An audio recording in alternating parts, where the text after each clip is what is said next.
Faly miarabantsika indray ao anatin'izao fandaharana izao zay anohizantsika ny dinidinika ny verina fa nanampy atsika sy nafahatsika mampitombo marimarina kokoa mitombo ao amin'ny fanandramana amin'ny fiarahana amin'Andriamanitra izao fotoana izao. Miditra eo amin'ny lohahevitra mahakasika ny vavaka isika izay fomba anankiray indray ifandraisana amin'Andriamanitra. Koa alohan'ny tena hirosotsika lalindalina ny amin'izany lohahevitra izany dia manasa antsika mba hivavaka satria misy vavaka izay ho tononona. Vavaka isika.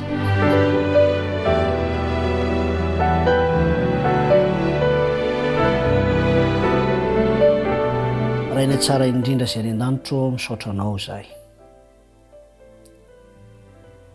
Fotoana manokana zay navelanao ahafahanay manao fanandramana mitombo eo amin'ny fifandraisana aminao zany.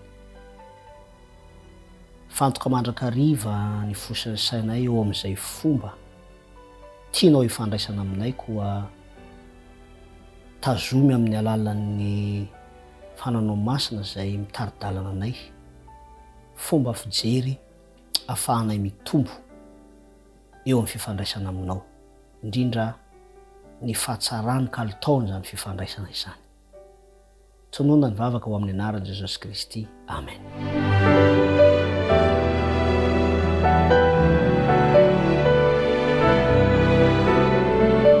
Tsy mitsahatra manonona ny fiadanan'ny tompo amintsika tsirairay avy. Tsy vaovao amintsika raha mahakasika ny hoe vavaka fa ny zavatra amafisina atao hoe famerenana keliny amin'izay hitantsika teo aloha dia zao hoe mifantoka tanteraka amin'ny Kristy isika, ny finoana izay andehanantsika ka mahatonga antsika ifandray amin'Andriamanitra amin'ny alalan'ireo fomba izay nentin'Andriamanitra ifandraisana amintsika. Kolosiana 2:7 dia nambara fa ao amin'ny tenan'ny Kristy no hitoeran'ny fafenoan'ny fomba n'Andriamanitra rehetra.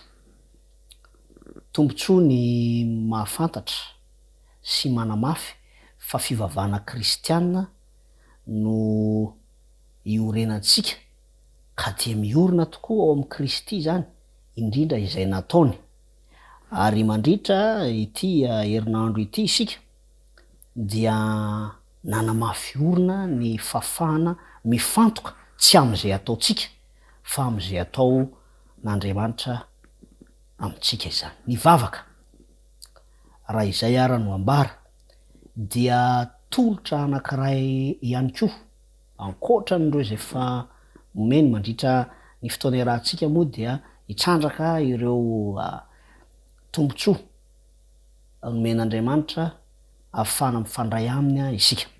Koa ny vavaka dia anisan'ny fomba iray tsy isika no namorona an'io fa Andriamanitra mihitsy no nanolotra izany fomba ifandraisana aminy izany.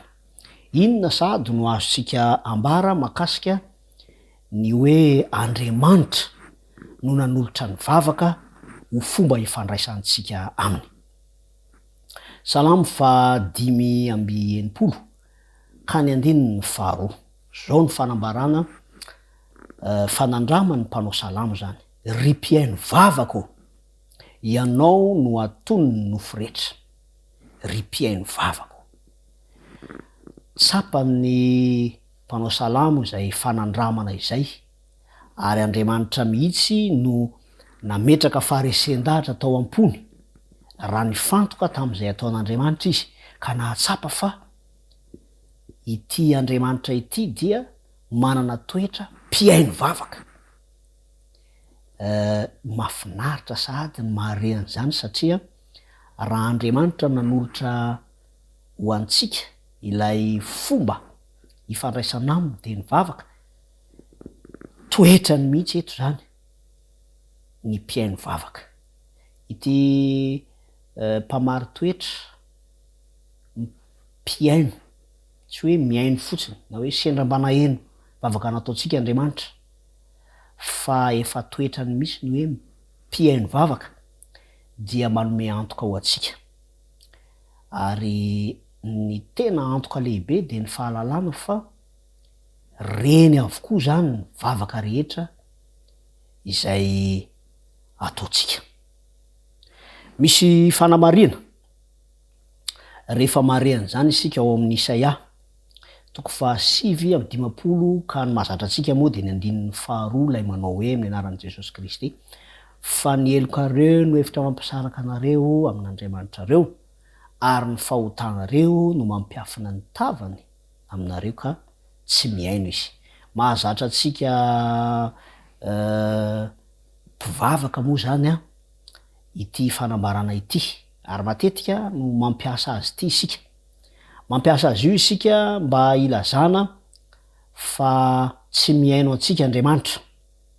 Marina zany satria misy ilay fampisarahana ao. Tsy Andriamanitra no tsy te hiaino. Mazava be le izy manana ny tontolo-kevitra momban'ny mampanota antsika moa zany ity fanambarana ity, satria misy heloka ao misy fahotana ao ka tsy Andriamanitra no mampisaraka eto fa ilay heloka, ny fahotana zay ataontsika. Ary raha alalinina aza moa io teny io satria ao amin'ny Isaia 7:50 isika no miresaka eto, dia any amin'ny 2:12 sy ny 13 any de mazava mihitsy fa misy fihodinana amin'Andriamanitra ao am-pon'ny olona mahatonga n'ity toe-javatra ity. Ka na mpiaino vavaka azy Andriamanitra dia saran'lay fahotana inina atao, saran'lay toe-tsaina mihodina sy mandahan'Andriamanitra. Ny voariny efa niresantsika moa zay hoe anisan'ny fototrasan'ny fahotana na ny mamarina kokoa ny vokatry ny fahotana de ny fampisarahana ny pahary amin'ny voary, na ny mamarina kokoa fampisarahana n'lay voary mihitsy amin'ny pahary azy. Manana toetra mpampisaraka ny fahotana. Io lay teny zay tsy vaovao amintsika le hoe diable, diabolos amin'ny dikateny fototra zany. Raha maka ohatra tsotra isika, ohatra matetika fambarana izy ity dia ilay eo amin'ny fiara misy ny antsoina hoe carrosserie, ny vatan'ilay fiara zany sy ilay échappement zay fivoahan-tsetroka. Ka rehefa velomina ny fiara dia misy vibration zany vokatry'ilay fahaveloman'ilay moteur'ilay fiara, ka raha mifampikasoka ny échappement sy ny vatan'ilay fiara de hisy feo hafa ratsy mihitsy. Noho izany de nasiana caoutchouc anankiray manelanelana manasaraka ny vatan'ilay fiara sy ilay échappement io zany, ka ny anaran'izy io dia diabolo. Tsy fantatro indraindray mety tombona koa hoe diabolos izy ny fa ohatra iray tsotra ahafahana malala ny asan'ny fahotana koa izy io satria zay misy ny dikany hoe diable. Ny toetra hafa ankoatran'izay zany de manaraka ao ihany. Eto zany de zao ity tontolo-kevitra zay fanambarana fa manjary tsy miaino ny vavaka ataontsika Andriamanitra, de satria misy toe-tsaina mihodina ao, foto-kevitra mandahan'Andriamanitra, ary Andriamanitra moa no mahay mijery ny fo. Tsy mba voafitaka izy, fa izy ilay afaka mahafantatra ny ao am-posy ny ao an-tsaina. Ka raha misy olona iray mivavaka nefa manana toe-posy toe-tsaina mikomy amin'Andriamanitra, miady amin'Andriamanitra, dia tsy hoe Andriamanitra no tsy miaino satria mpiaino vavaka izy, fa misy zay fampisarahana izay ary zava-doza zay zavatra izay tsara ny alalantsika azy fa manana ny tontolo keviny a iny toko sy andininy iny a mazava amitsika ny makasika an'izay.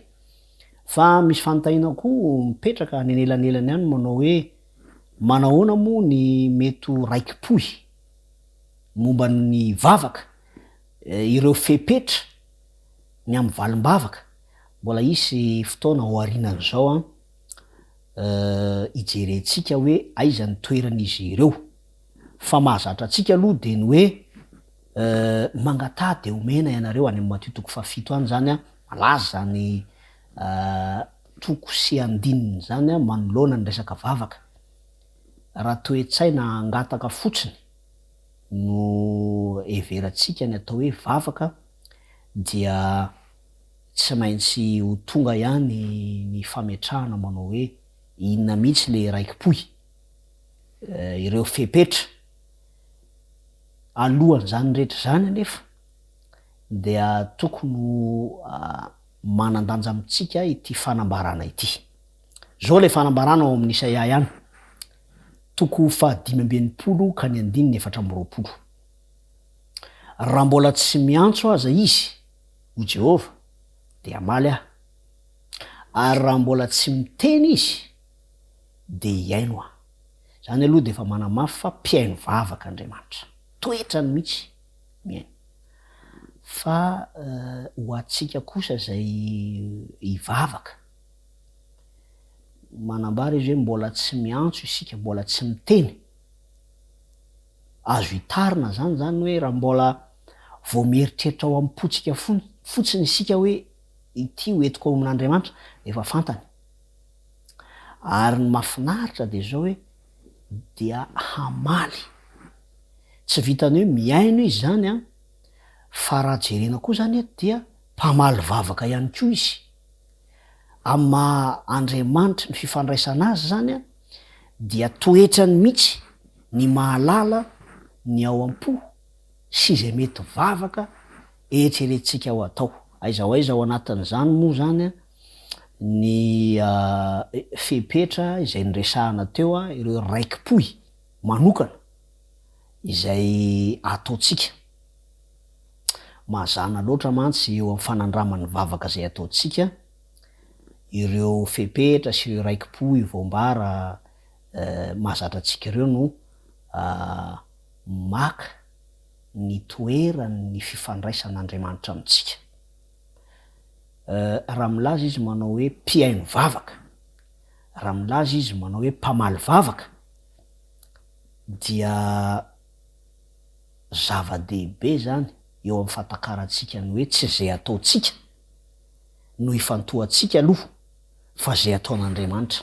Tsy hitsahatra hitombo raha ny antsointsika hoe fepetra, ary manambara an'izany a azontsika sitomina avy amin'ny soratra masina zany sy mifanandramana andavanandro, na ny formule ihany koa na lay antsointsika hoe raiki-poy zany.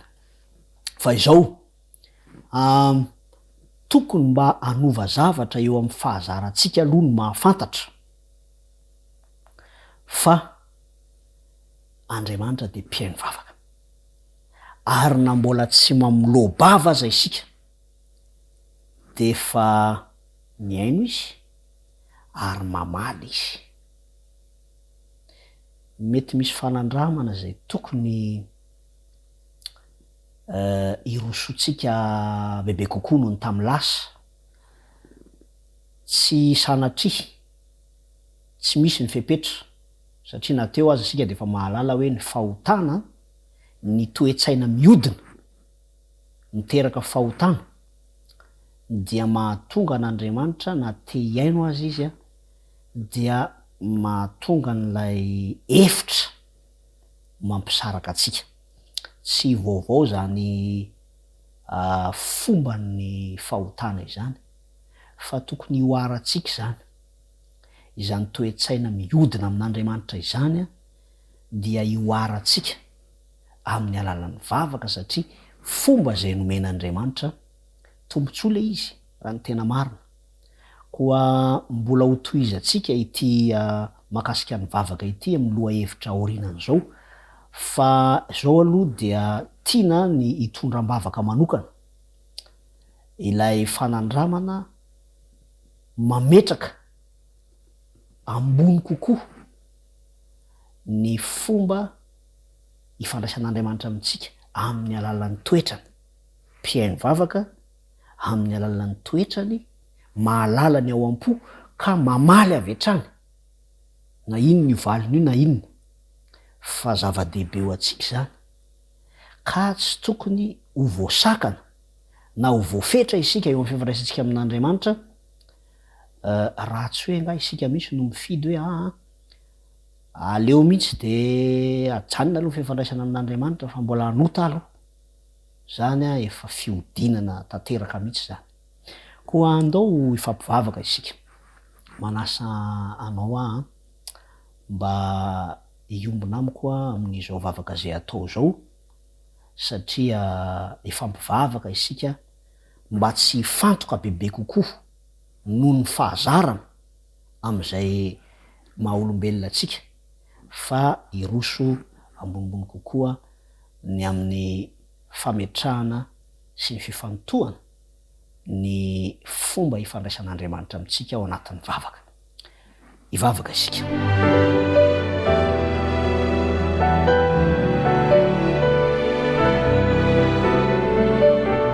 Rainay tsara indrindra zay any an-danitro, ilay ray zay tia mifandray aminay amin'ny alalan'i Jesosy Kristy, saotranao ny amin'ny vavaka. Tompo malalo mampianaranay ahay ankasitraka izany fomba azo antoka andeha amin'ny finoana ka hifantoka kokoa amin'ny zava-dehibe ny fahafahanao miaino ny vavaka zay ataonay. Hifantoka kokoa amin'ny toetranao izay mpihaino vavaka, mpamaly vavaka, mba ho fanandramana tsara eo aminay tsirairay avy ane ao anatin'ny vavaka zay ataonay ifandraisana aminao ny ametraka izany eo aloha laharana mba hahafahanay mihoatra izay sakatsakana rehetra ary fantatray tompo fa amin'ny alalan'ny finoana dia ianao mihitsy no anamboatra izany vavaka izany ho anay. Tompo malalo tononona ny vavaka amin'ny anaran'i Jesosy Kristy. Amen.